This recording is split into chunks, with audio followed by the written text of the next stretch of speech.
Good afternoon, everybody. Welcome to Carrow Road. The time is 2 o'clock, and we are awaiting the Norwich City team news. And I have it here for you. Marcelino Nunez starts for Norwich City this afternoon. So too does Antti Sienats, and lots of new faces on the bench. So I'll read it for you here. It's Gunn in goal. Fisher, Duffy, Doyle and Mahovo are the back four. McLean, Nunez and Marcondes are the midfield three, with Sienats on the right, Dobbin on the left, and Josh Sargent up front. So that's one change from last week, isn't it? Jakob Sorensen not just out of the starting 11, but such are the options that Norwich City have at the moment, not even in the matchday squad after starting at Watford last week. Norwich City subs bench is this: long on the bench, Stacey, Cordoba, Krezene and McConville, Wright, Schwartau, Slimani and Jurasek. That makes up Norwich City's bench for you there. So that's the place to start, Paddy, isn't it? Options, strength, depth. Feels a lot better for Norwich City. Before we start, can I give us the pronunciation for McConville's first name? Ruari. Why do we have to get that right? I'm told his mum gets a little bit upset if people call him Rory. So it's Ruari. Okay. Definitely. Don't watch yesterday's presser then, because I'm sure I called him Rory. I'm sure I've seen or heard somebody call him Rory, but it's Ruari. Ruari, yeah. 3 syllables. Okay. Yeah. However you pronounce it, that is a strong-looking bench, yeah. I mean, both deadline day signings, plus Jurasek, who's not been in and around it for reasons we know. And even Slimani coming back in, easy to forget him. That is the look of a 20 who could sustain something that maybe ends in a playoff push. So great to see. Still seeing the likes of Mahovo and Fisher in that 11 shows the strides they've made, Mahovo, particularly in recent weeks. Big for Dobbin, big for Cernach today, because it's not just Jurasek on the bench. It's obviously the final game of Sainz's 6-game ban. He's available as of midweek. So some serious competition coming in now in those wider areas. And yeah, the central defence looks very settled now. Duffy and Doyle, Burt McConville's in there to push him a little bit. Cordoba back on the bench after his indiscretion missing the Watford game. So yeah, that is, I don't know about you, Connor, but I'm looking at that is probably the strongest 20 we have seen all season from Norwich, I think. Obviously, we're taking a leap of faith with some of these lads who haven't played yet, those 3 new signings, but just in terms of the pedigree of those 3, contrasted to some of the players who've been on benches for Norwich this season, yeah, that's definitely looking like the strongest 20. And what a great situation. If this game dictates it around the hour mark, Johannes turns around and he's got some performers who he knows can go on and affect it in a positive way. So it's all positive.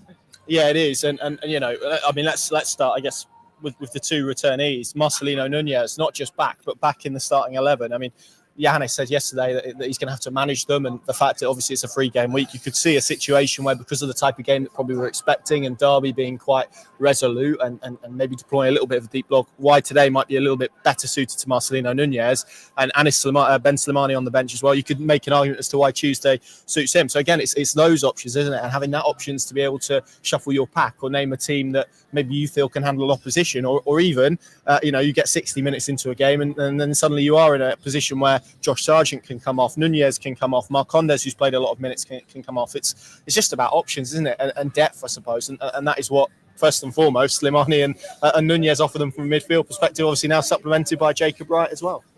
Yeah, no, I mean, look, as I say, I don't want to repeat myself, but that is definitely the strongest 20. And that's what Johannes more or less intimated yesterday. He said it's, for the first time this season, almost, I don't think he said it explicitly the first time, but it kind of got that sense from him. He can select and also deselect players, and not through necessity, but through choice. Players who maybe haven't hit their straps in training in the week leading into the game now. You can come out because there's somebody who can go in, and the team overall won't be impacted, and in some respects might even be strengthened. So that's a lovely position to be in at this stage of the season, when, as we look at the league table and the points differential to the top 6, things are now starting to hot up. This is the time you need options, because even today, even allowing for all the situation around Derby and Paul Warne getting bulleted pretty harshly, given they allowed him to do the pre-match media, all of that, don't think improves Norwich's chances of winning this game. I think they will shade it, but I think it'll probably be a tougher game now, but for reasons human nature. These Derby players will want to show whoever's the new incoming manager that they want to be part of this. So sounds like it might be John Eustace. Is that right? Yeah. John Eustace. He's going to leave Blackburn to come to Derby. Sounds that way, yeah. Well, yeah. I'm very surprised at that. But he is an ex-Derby player, though, isn't he? Yeah. If I'm not mistaken. So, well, if that is the case, then as I say, these players need to show him or whoever the new incoming manager is something. So this, for me, is a tighter game now as a result. And if that is the case, to have those options off the bench, if it's required, and we're not even talking about Schwartau, but he's been very good in the last 2 or 3 games. So to have him to drop in there as well, even Stacey, in terms of an attacking option, he does give you that ability to stretch the play and get beyond the wide player and get balls into the box. So, yeah, it's really positive. And now, maybe there's a little pressure shifts to Giannis. Instead of these are the players, what more can I do? Now he has got options. It's a little bit of a, okay, how best can you deploy them to get the result? Which, as I say, I think it will be slightly more difficult than maybe it would have been if it's Paul Warne and they come in here and there's 7 defeats on the spin, which is still the case. But, the fact that they've made that change and potentially Eustace coming in, clearly I think those Derby players are going to want to prove a point or two to the new manager. So, yeah, in that context, that bench is very welcome. It is, and I mean, it shows where Norwich are in space for a week, because as much as there are players coming back, there are players that have to miss out. And Jakob Sorensen, who got his, first start in a little while, wasn't it, last week at Watford, now not even in the matchday squad. That is where Norwich City are at in terms of the strength that they've got at this moment in time. Well, I mean, with a caveat, we don't know. We don't want to talk up. He's known to have an injury once or twice in his Norwich career. So Giannis didn't indicate anything of that nature yesterday, but subject to what he says post-match, if it is that, it would feel quite harsh to have gone from almost the reverse of Nunes to go from a starting position. And I thought he played well at Vicarage Road. I thought what he was asked to do, the role he was asked to perform, that balance alongside McLean to allow Condes a bit further forward worked perfectly. He was obviously going to tire because I think it was October the 27th, his last start from memory. So to come from that position to out of the 20, if it's purely a footballing decision and there's no injury, no fitness element, feels harsh. But as I say, go back to what I just said previously, it's for Giannis now to make some big calls, and that would be a big call in the context of what he did last weekend. Yeah, and I mean, with Borja Sainz at the moment, I think he's just gone and done some hospitality boxes over in the South Stand, now walking across the pitch. I mean, he's back on Tuesday night. That gives you probably another one of those guys maybe on the bench who won't, or in the starting lineup who won't even be involved. And that is probably where Norwich City, barring any more injuries, and let's all cross everything we've got that isn't the case. Giannis is now going to be a situation where he has to leave players. I mean, a man called Forson not fit. It's difficult to see where he comes in. I mean, there's 4 defenders on. There's 4 defenders on the bench. So whether Norwich City continue carrying that many in the future probably remains to be seen. You can understand why, where Mahovo after 2 senior starts, you probably do want Crozene on the bench. Obviously, Cordoba coming back as well. McConville, Stacey is on the bench. So, well, this is going to be the challenge for him, isn't it, moving forward, I think. But what a nice position to be in as opposed to where we were a little bit earlier on. Sargent and Sienat's in the same team. Start of a 3-game week. We know where Sargent is at from a fitness perspective. Are you surprised that he's gone with Sienat's on the right? Obviously saw Schwartau out on there against Watford. Clearly, we're talking about boosted. They're boosted by the fact that Jurasek is on the bench, and you anticipate that he will get some minutes today. So maybe that is the route to maybe preserving Sargent's fitness to an extent. But yeah, a little bit surprised that maybe at the start of a 3-game week where we're talking about spacing out minutes, he's named both strikers that he has in the same team. Well, maybe he realises the importance of, in this 3-game block, getting off out of the traps and the win today, and you're going to immeasurably improve your chances with Josh Sargent starting and in this game. So then it's you do that, and then maybe the next 2 games, is it Preston at home, Hull away, are opportunities. Personally, I understand about managing his minutes, but for me, you start him in all these 3 games, Sargent, and get him off. I don't think it works the other way, because you're then allowing to chance Cernach leading the line in his absence. He hasn't really proven himself capable, certainly to the same degree, that authority that Sargent brings when he plays that role. So I'd be looking, if it's a management of minutes for him this coming week, start him in all 3 games and then get him off the pitch. Yeah. And then you've got Cernach could be then hypothetically off the bench in the midweek game. He comes on, he can lead the line. You've got Jurasek, obviously. Science will be the key one coming back in on Tuesday night. So, no, not surprised at all. Josh Sargent has to start today. He has to go pretty deep, and hopefully until the result is it not in doubt, and then get him off the pitch. Absolutely. Yes, indeed. Are we in a position Matt Morris would like us to... You're going to have to come back to Matt on this one. Well, I'm going through what is a pronunciation guide that is in the programme, which says that his name is Maciej Jurasek, I think. So, yeah, we are emphasising the R in the middle of the name, I'm afraid. So, yeah, that's the way we're pronouncing it. So there we go. And we presume, because it's a club document, they've actually asked him. So it would be quite funny if they presumed that. And to be fair, I did notice on some of the signing stuff, they were describing it as Jurasek rather than Jurasek. So that's what we'll go with until we're told otherwise. Let's bring you the Derby 11. What's the McConville again, Connor? Ruari. Thanks for that, because it's good to keep practicing. Ruari. This is how Derby line up, we think. Zetterstrom in goal, Langus, Clark and Phillips as a back three, Thompson and Osborne as wing backs, Goodman, Ozo and Ebu Adams was on Norwich City's books at the start of his career. They signed from Dartford, didn't they, a long time ago? And Salverson, the new signing, up front with Mendes Lang. Their subs-bench, Josh Vickers, Craig Forsyth, Tom Barkhausen, Jerry Yates, Marcus Harness on loan from Ipswich Town, Caden Jackson, formerly of Ipswich Town, Callum Elder, formerly of Ipswich Town, Ryan Nambe, and new signing Harrison Armstrong. Now, we would imagine, Paddy, because of the way that this has worked and the dynamics of it, clearly Paul Warne has had a week to work with these players. He did his press conference on Thursday, as expected. We would expect that is probably the starting 11 that he would have named if he'd been in charge, which is, it's difficult to know whether that makes it, as you said, I'd probably side with you. I think it probably does make it a bit of a tougher contest than maybe it would have been anyway, because there's a freshness, and like you say, there's the whole element of these players now wanting to. Yeah, absolutely. But it's clearly a team, I think, that's won once on the road, and that was at Cov. Sorry to bring that on you, but they've taken 7 points away from home all season. They're in the bottom three. It's 8 straight defeats in all competitions.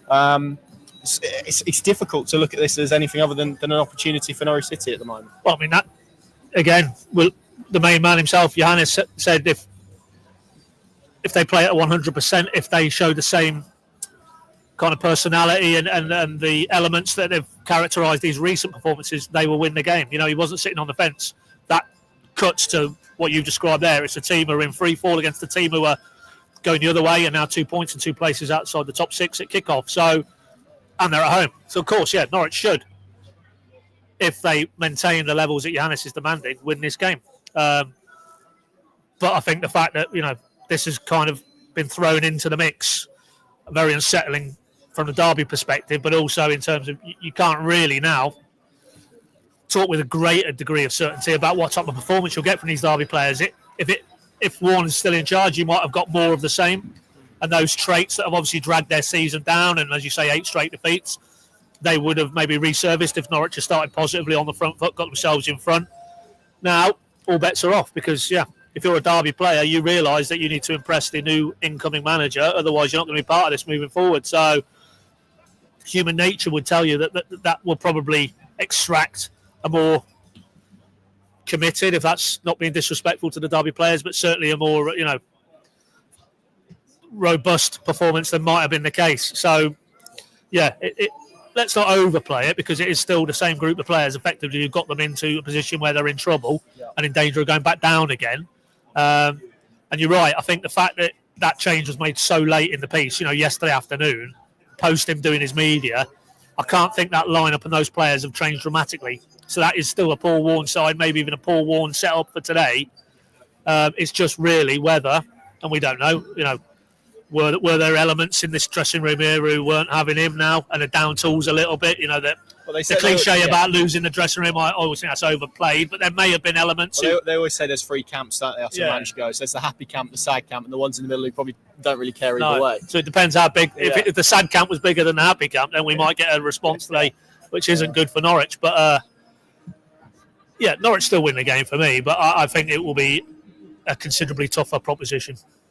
Which one of the new guys? I guess Jurasek is clearly the headline. Jurasek, sorry, is clearly the one. I've got to get used to that. Is clearly the one who Norwich have spent money on and spent the most money on, and one that has probably come with the most excitement. But I think it's fair to say there's a fair bit of excitement around Jacob Wright as well and what he could offer this Norwich City team. Yeah, sorry, there is Jurasek. Yeah, just going to ask, Kevin's just asked us, he's just joined in late. They're all on the bench, aren't they, Connor? They are, yep. Jurasek, McConville and Wright all on the bench this afternoon, along with Anis Ben Slimani, who's back from injury, Oscar Schwartau, Jose Cordoba, Ben Cresene, Jack Stacey and George Long. I don't think I missed anyone there. I think, yeah, I mean, he's obviously he's the headline signing, so yeah, he will demand most of the attention. But Wright is a very interesting profile because he's different maybe to what we've associated with Johannes' central midfield, and we know how important that is within his overall building phases of play, deep building. This guy, as Johannes said yesterday, he's not. I mean, he didn't reference it, but I don't think we've got an Ollie Skip here or an Alex Tete in terms of a 6, a CDM. But he can do that, and physically he looks quite a powerful athlete. So I think he probably has that in his game. But what he will be is, and he said it himself in his first club interview, very comfortable taking the ball in tight spaces under pressure, as you would expect from a player who's come through the Man City academy. And just the fact that they've got a player from, and I know they're having a poor season this season, but a player from the standout team in this country in the last 5-10 years, and one of the best teams probably in English football history, if you look at their achievements, that's the calibre of raw material that's now come to Norwich. So today, for me, get a glimpse of him. Just cutting across you. Look who's just walked out of the tunnel in his Derby coaching gear, part of the interim team this afternoon. Yeah. He could hit a ball. He could hit a ball, Mr. Johnson. Yeah. Well, I mean, let's hope that's not the story. That he has any positive impact as they applaud the Derby faithful. Good turnout, looking where that dividing line is in the south stand as well. So again, for those going back to the previous discussion, you're an away player today. You've got 2,000 fans there who pretty disgruntled with the course of travel this season. They will expect a performance as well. So, but yeah, for me, Wright of the 3 new boys, because we know how late that went on the day, and we know he was Swansea bound and he was at Swansea's training ground. That deal couldn't get done, and Norwich have nipped in. So quite an unexpected twist late on in deadline day, and if we see anything of him today, it's going to be very interesting. Well, clearly understanding that he's one for the future, but is he the first sign of maybe an evolution in terms of that central midfield mix? Because it feels like he's probably a little bit different to those other midfielders that they've got in the club. And maybe, as McConville looks like potentially longer-term successor to Shane Duffy, you can see a world where Kenny McLean is moved out over the season or two to come. I'm not putting him into retirement right now, but Wright could be his longer-term successor. So that's the nature of it. These younger players are coming in, and they will come in, and those two particularly, to play games. They're not coming here to swap one bench for the other bench. They will come in, and they will believe they're good enough and confident enough. Because if you've been training with the likes of Rodri and these characters, you're not going to lack the self-confidence. So let's see what he's got. Yeah, indeed.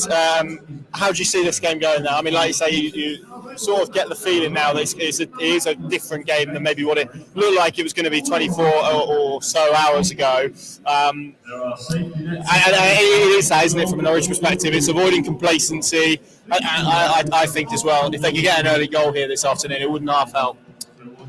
Yeah, but even then, Connor, it just feels a different dynamic in play now. So, I mean, complacency. I don't think that is in this group, because they're a young group and they've got things to prove. It's not like they've achieved and they can just taper off a little bit. It's still a very young, hungry group, which is even more hungry now after the recent additions on deadline day. So, and that applies to the head coach. Nothing about him screams complacency or arrogance. But the reality is, they're playing today a team who've lost 7 in the league, 8 in total, bottom 3, fired their manager. It's not Sheffield, it's not Leeds. Human nature, maybe just a fraction off in terms of the mentality, maybe today, and that could be dangerous. On the other side of that equation, you've got a Derby group of players who will probably find something that they might not have produced otherwise. So I'm going to go 2-1 Norwich. But a bit of an uncomfortable watch at times, I feel. Interesting. I mean, Adam, just to confirm, if Norwich win today, they are in the top 6. Is that right on goal difference? I think I'm right in saying that. So, there's your carrot. There's your, tool if you need to avoid complacency. That's the potential prize for Norwich this afternoon. they would be 6th on goal difference if they could win here this afternoon. So there it is. I think they will win. I'm going to probably go for a little bit more comfortable than you. I'm going to go for a 4-1. Not as comfortable as Jonathan there, then. Not quite as comfortable as Jonathan. But I could see the type of picture that you've painted, to be fair, and I think that probably is more likely to be what happens. No, wrong one. This isn't going down well. The pronunciation's gone. Hey, look, we're just going with what's in that document. So yeah, no. Go shoot the messenger. It's an official club document, so woe betide us going against an official club document.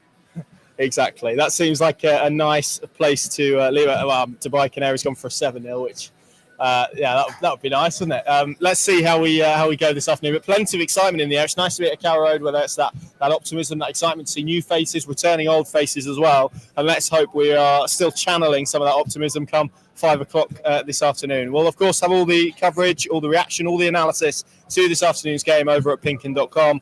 You can find it all there. And, of course, all our various YouTube and social channels as well. Thank you very much for watching. Enjoy the game if you're coming to Carrow Road, and we'll see you soon.